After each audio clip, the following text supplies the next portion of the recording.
फातिमा की रानी माँ, प्रभु यीशु की माँ, आसरा तू ही है माँ।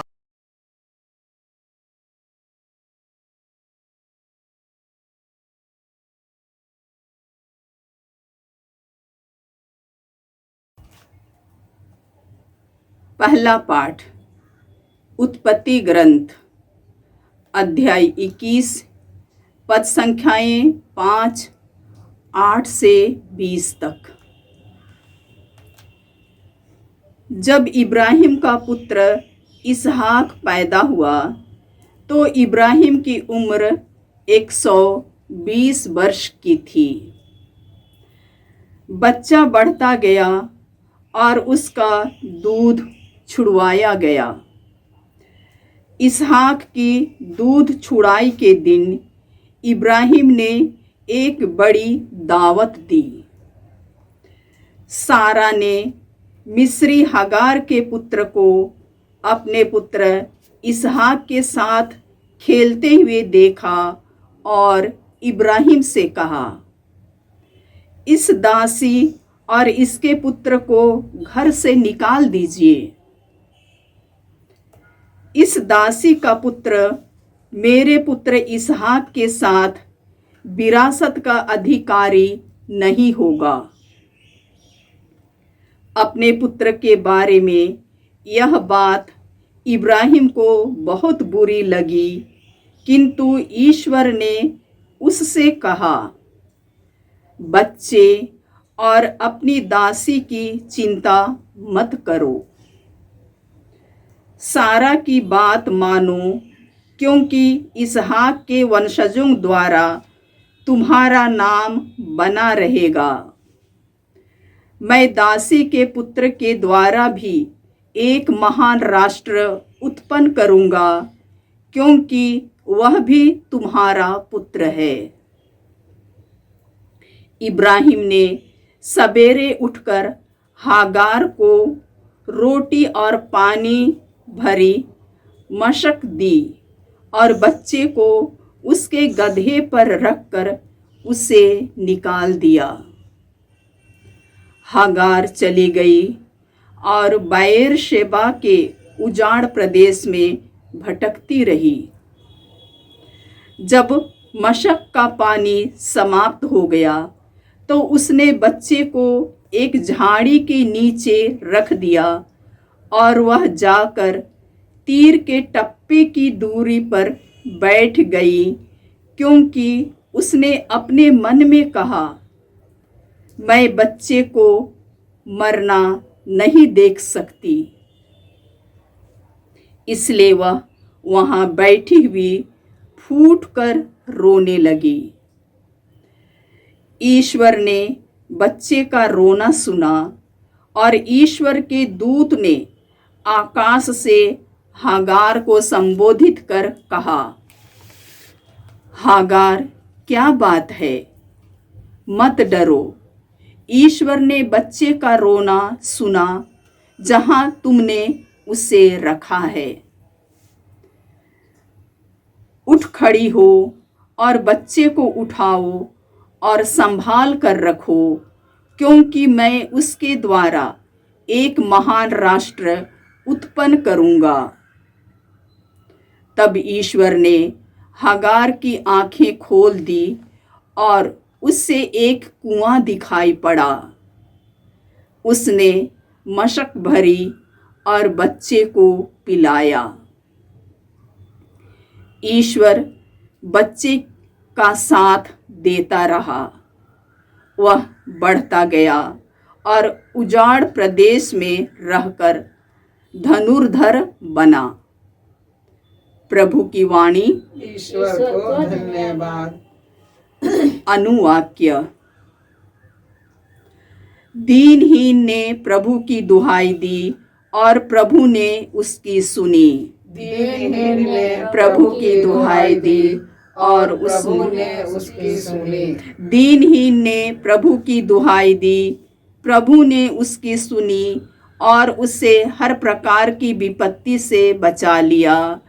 प्रभु का दूत उसके भक्तों के पास डेरा डालकर उनकी रक्षा करता है। अनुवाक्य, दीनहीन ने प्रभु की दुहाई दी और प्रभु ने उसकी सुनी। दीनहीन ने प्रभु की दुहाई दी और प्रभु ने उसकी सुनी। प्रभु के भक्तों, प्रभु पर श्रद्धा रखो। श्रद्धालु भक्तों को किसी बात की कमी नहीं। शक्तिशाली दरिद्र बनकर भूखे रहते हैं, किंतु प्रभु की खोज में लगे रहने वालों का घर भरा पूरा है। अनुवाक्य, दीनहीन ने प्रभु की दुहाई दी और प्रभु ने उसकी सुनी।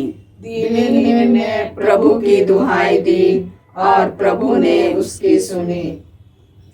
हे मेरे पुत्रों, आओ और मेरी बात सुनो। मैं तुम्हें प्रभु पर श्रद्धा सिखाऊंगा। तुम में से कौन भरपूर जीवन, लंबी आयु और सुख शांति चाहता है? अनुवाक्य, दीनहीन ने प्रभु की दुहाई दी और प्रभु ने उसकी सुनी। दीनहीन ने प्रभु की दुहाई दी और प्रभु ने उसकी सुनी। जय घोष। हालेलुया। पिता ने अपनी ही इच्छा से सत्य की शिक्षा द्वारा हमको जीवन प्रदान किया, जिससे हम एक प्रकार से उसके सृष्टि के प्रथम फल बन जाएं। हालेलुया। प्रभु आप लोगों के साथ हो और आपकी आत्मा के साथ। सतमती के अनुसार पवित्र सुसमाचार। हे प्रभु, तेरी महिमा हो। अध्याय 8 पसंख्याए 28 से 34 तक। जब यीशु समुद्र के उस पार गदरिनियों के प्रदेश पहुंचे तो 2 अब्दूतग्रस्त मनुष्य मकबरों से निकलकर उनके पास आए। वे इतने उग्र थे कि उस रास्ते से कोई भी आ जा नहीं सकता था। वे चिल्लाकर कहने लगे, हे ईश्वर के पुत्र, हमसे आपको क्या आप यहाँ समय से पहले हमें सताने आए हैं? वहाँ कुछ दूरी पर सूअरों का एक बड़ा झुंड चर रहा था। अब्दूत यह कहकर अनन्य विनय करने लगे, यदि आप हमको निकाल ही रहे हैं तो हमें सूअरों के झुंड में भेज दीजिए। यीशु ने उनसे कहा, जाओ। तब अब्दूत उन मनुष्यों से निकलकर सूअरों में जा घुसे और सारा झुंड तेजी से ढाल पर से समुद्र में कूद पड़ा और पानी में डूबकर मर गया। सूअर चराने वाले भाग गए और जाकर पूरा समाचार और अब्दूतग्रस्तों के साथ जो कुछ हुआ यह सब उन्होंने नगर में सुनाया। इस पर सारा नगर यीशु से मिलने निकला और उन्हें देखकर निवेदन करने लगा कि वह उनके प्रदेश से चले जाए। प्रभु का सुसमाचार।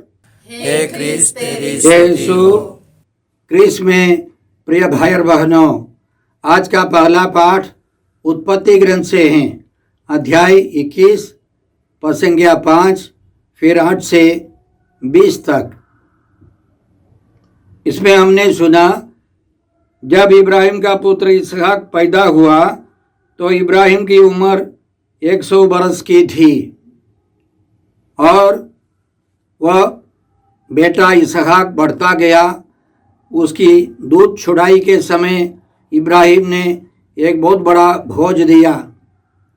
इसके पहले उसकी दासी हागार से एक पुत्र का जन्म हुआ था, उसका नाम था इस्माइल। और जब इसहाक की माँ ने देखा कि इसहाक इस्माइल से खेल रहा है, उसके साथ खेल रहा है, तो उसने इब्राहिम से इसी प्रकार कहा, इस दासी और इसके पुत्र को घर से निकाल दीजिए। इस दासी का पुत्र मेरे पुत्र इसहाक के साथ विरासत का अधिकारी नहीं होगा। अपने पुत्र के बारे में यह बात इब्राहिम को बहुत बुरी लगी, किंतु ईश्वर ने उससे कहा, बच्चे और अपनी दासी की चिंता मत करो, सारा की बात मानो, क्योंकि इसहाक के वंशजों द्वारा तुम्हारा नाम बना रहेगा। मैं दासी के पुत्र के द्वारा भी एक महान राष्ट्र उत्पन्न करूंगा, क्योंकि वह भी तुम्हारा पुत्र है। इसलिए इब्राहिम ने उन दोनों को निकाल दिया कुछ पानी देकर। आगे हम सुनते हैं, हागार चली गई और बेएरशेबा के उजाड़ प्रदेश में भटकती रही। जब मश्क का पानी समाप्त हो गया तो उसने अपने पुत्र को एक झाड़ी में रखकर दूर जाकर बैठकर रोने लगी। इस प्रकार मन ही मन प्रार्थना की, मैं बच्चे का मरना नहीं देख सकती। तो ईश्वर ने बच्चे की आवाज़ सुनी, हागार की पुकार सुनी और ईश्वर ने कहा, हागार क्या बात है, मत डरो। ईश्वर ने बच्चे का रोना सुना और एक स्वर्गदूत को भेजा। स्वर्गदूत ने हागार से कहा, हागार क्या बात है, मत डरो। ईश्वर ने बच्चे का रोना सुना जहाँ तुमने उसे रखा है। उठ खड़ी हो और बच्चे को उठाओ और संभाल कर रखो, क्योंकि मैं उसके द्वारा एक महान राष्ट्र उत्पन्न करूंगा। तब ईश्वर ने हागार की आंखें खोल दी और उसे एक कुआं दिखाई पड़ा। हागार ने उस कुएं से पानी निकालकर उस बच्चे को पिलाया और वे सब बच गए। सबसे अंतिम में हमने इस प्रकार सुना, ईश्वर बच्चे का साथ देता रहा, वह बढ़ता गया और उजाड़ प्रदेश में रहकर धनुर्धर बना। इन पवित्र वचनों से हम बहुत सारी बातें सीखते हैं। सबसे पहले हम यह मानते हैं कि इब्राहिम ने ईश्वर में विश्वास किया। वह महापुरुष थे, धर्मी थे, फिर भी उसने भारी गलती की। कोई भी गलती कर सकता है। ईश्वर की इच्छा नहीं थी कि इब्राहिम अपनी पत्नी के साथ लोट को भी, जो उसका भतीजा था, उसको भी ले लिया था और वे दोनों अलग हो गए। फिर इब्राहिम मिस्र देश में अपनी पत्नी के साथ जाकर बस गए और एक दासी को रख लिया। यह सब ईश्वर की इच्छा नहीं थी। नतीजा यह हुआ, आगे चलकर उस दासी से एक पुत्र का जन्म हो गया, इब्राहिम का पुत्र। वह ईश्वर की इच्छा नहीं थी। हम कितने भी अच्छे क्यों ना हो, भारी गलती कर सकते हैं और हमको समझना है इस दुनिया में जो कुछ हो रहे हैं वे सब ईश्वर की सर्वोत्तम इच्छा नहीं है। हमें इसलिए हर परिस्थिति में हमको ईश्वर की इच्छा खोजनी है। प्रभु यीशु भी अपने जीवन काल में पिता ईश्वर की इच्छा खोजते रहे। उदाहरण के लिए संत मत्ती के सुसमाचार अध्याय 26 में गत्सेमनी की प्राण पीड़ा में यीशु ने इसी तरह प्रार्थना की, मेरे पिता, यदि हो सके तो यह प्याला मुझसे टल जाए, फिर भी मेरी नहीं बल्कि तेरी ही इच्छा पूरी हो। प्रभु यीशु हमेशा पिता ईश्वर की इच्छा पूरी करने के लिए तैयार थे। यह बहुत कठिन था कि दुख उठाना, क्रूस मरण स्वीकार करना, फिर भी पिता ईश्वर की इच्छा के अनुसार यीशु क्रूस पर मरने के लिए, अपने को बलि चढ़ाने के लिए तैयार हो गए। इसलिए संत पौलुस हमको यह समझाते हैं, ईश्वर ने चाहा कि यीशु अपना रक्त बहाकर पाप का प्रायश्चित करे और हम विश्वास के द्वारा उसका फल प्राप्त करें। आज के पहले पाठ के द्वारा ईश्वर हमको यह भी सिखाता है कि ईश्वर हमको नहीं छोड़ता है, वह हमारे साथ रहता है हम कितने भी पापी क्यों न हो, ईश्वर हमें नहीं त्यागता है। जब इस्राएली लोग बाबुल में निर्वासित किए गए तो ईश्वर की महिमा मंदिर से निकलकर जैतून पहाड़ की ओर गई और वहां से सीधे बाबुल तक पहुंची। नबी यजकियेल ने दर्शन में ये सब देखे। कहने का मतलब उन निर्वासितों के साथ ईश्वर विद्यमान था। ईश्वर हमें नहीं त्यागता है। आज के सुसमाचार में हमने सुना कि प्रभु यीशु ने 2 व्यक्तियों को अवधूत ग्रस्तों से मुक्त किया। वे गदरेनियों के प्रदेश में पहुंचकर उन 2 अभागे व्यक्तियों को चंगा किया, स्वतंत्र कर दिया। वे भयंकर अवधूत से, शैतान से परेशान थे, पीड़ित थे।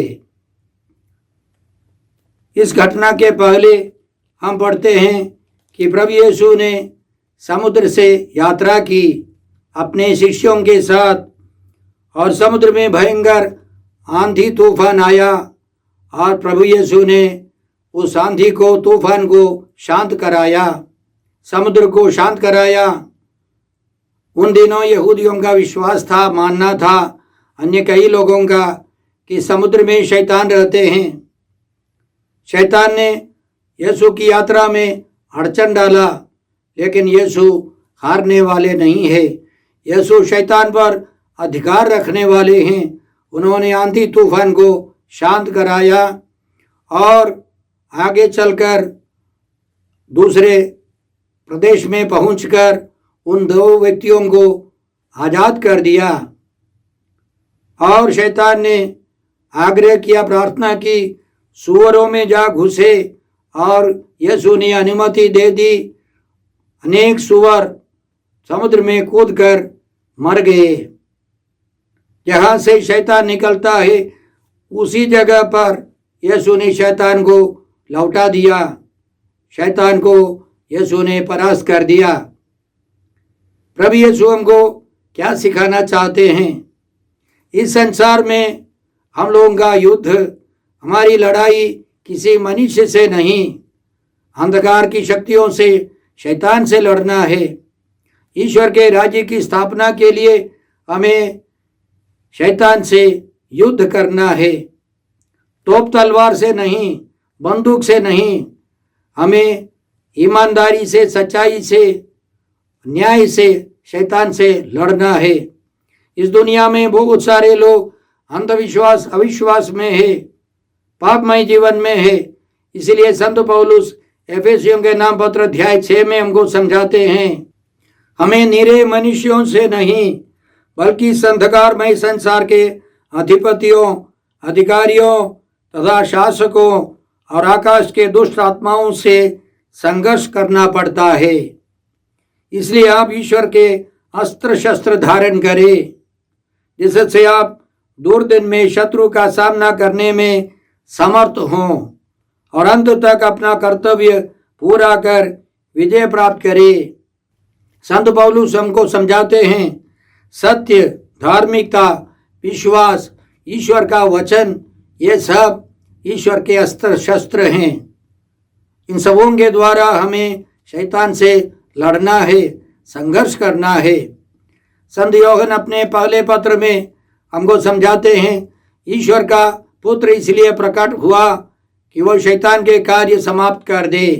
टीबी के कीटाणु पूर्ण रूप से समाप्त होने तक हम उन रोगियों को दवा देते रहते हैं। उसी तरह इस संसार से शैतान का राज पूर्ण रूप से समाप्त होने तक हमें यीशु के साथ, मां मरियम के साथ संघर्ष करना है। इसलिए संत मत्ती के सुसमाचार अध्याय 10 की शुरुआत में हम पढ़ते हैं कि ईश्वर ने अपने शिष्यों को भेजने के पहले शैतान पर अधिकार दिया, अवधूतों पर अधिकार दिया।